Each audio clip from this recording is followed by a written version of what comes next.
태평양 한가운데 새벽 어둠 속에서 900명의 미군이 상어떼에게 포위당했습니다.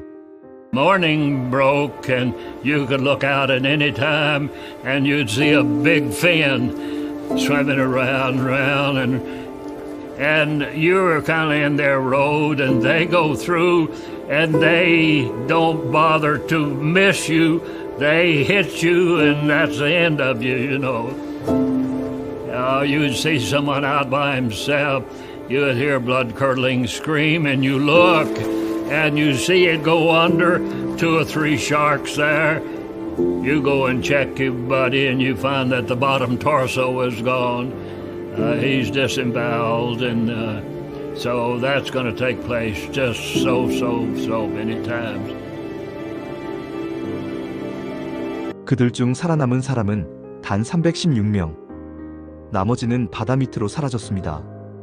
1945년 7월 30일 자정 직후 미 해군 역사상 가장 참혹한 해난 사고가 시작됩니다.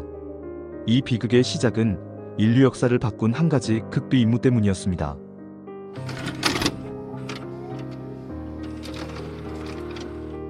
USS 인디애나폴리스. 이 중순양함은 1945년 7월 16일 캘리포니아 헌터스 포인트 해군 조선소에서 세계에서 가장 위험한 화물을 싣고 출항했습니다. 화물의 정체는 히로시마에 투하될 원자폭탄 리틀보이의 핵심 부품들, 우라늄 62kg과 폭탄의 구조물들이었습니다. 이 화물은 너무나 기밀이어서 맥베이 함장조차 정확히 무엇을 운송하는지 알지 못했습니다. 단지 이 임무가 전쟁을 6개월 단축시킬 수 있다는 말만 들었을 뿐입니다. 인디애나폴리스는 10일간 최고 속력으로 태평양을 가로질러 7월 26일 티니안 섬에 도착했습니다. 극비 화물을 안전하게 전달한 후 괌을 거쳐 필리핀 레이테만에서 일본 본토 침공을 위한 함대에 합류하라는 새로운 명령을 받았습니다. 승무원들은 마침내 안도할 수 있었습니다. 가장 위험한 임무가 끝났다고 생각했으니까요. 하지만 그들은 몰랐습니다. 일본 제국해군 잠수함 I-58이 그들의 항로에서 기다리고 있다는 것을.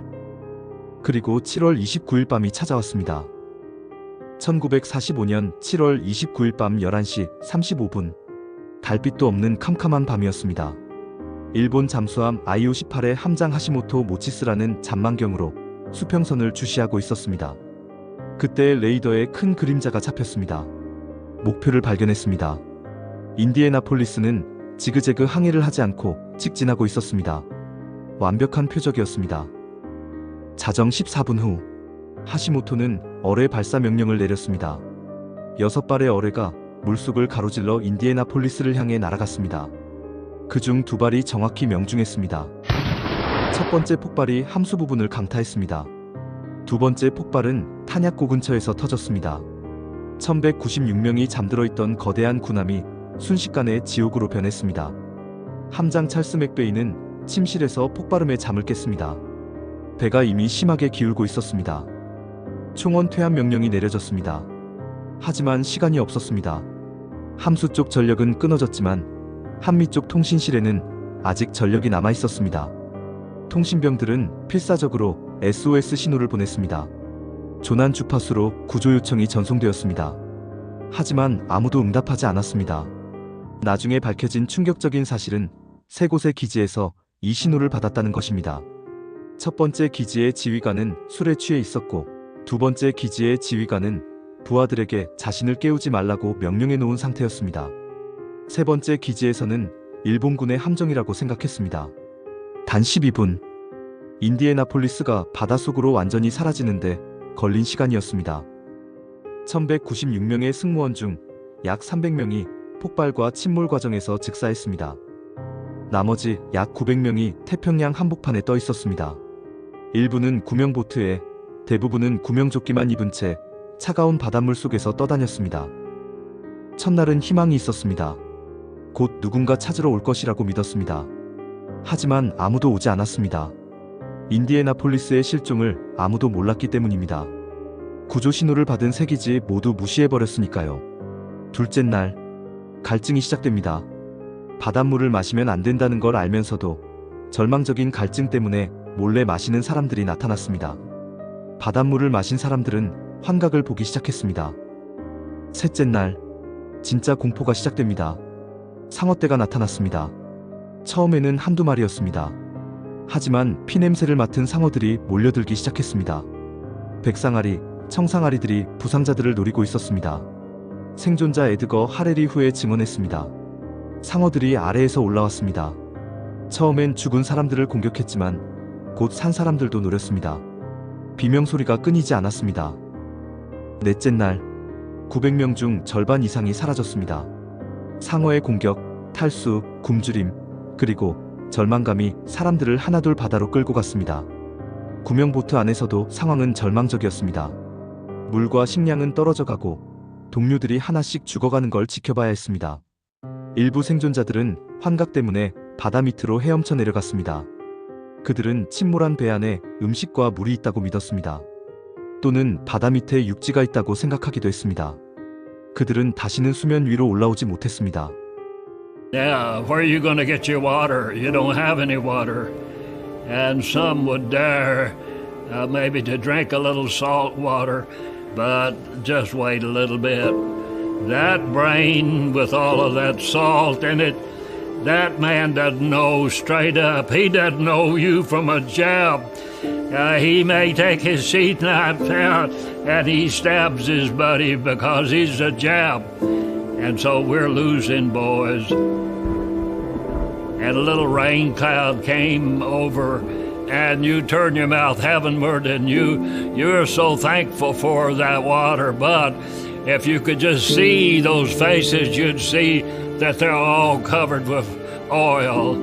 You know, you hold your mouth open, or you try to funnel some of that water in. But when that oil and all gets down in the tummy, it isn't long until that tummy says, we've got to come out, and it comes out.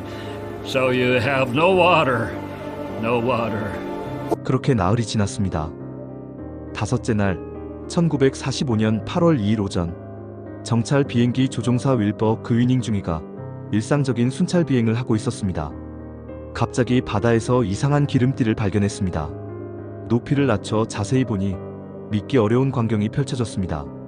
수백 명의 사람들이 바다에 떠 있었습니다. 생존자들이었습니다. 그위닝은 즉시 무선으로 구조 요청을 보냈습니다. 그리고 자신의 비행기에서 구명보트와 구조 장비들을 투하했습니다. 몇 시간 후 구축함 USS 바시가 현장에 도착했습니다. 뒤이어 더 많은 구조선들이 몰려들었습니다. 하지만 구조대원들이 본 것은 참혹한 광경이었습니다. 바다는 시체들로 가득했고 살아있는 사람들도 대부분 의식을 잃은 상태였습니다.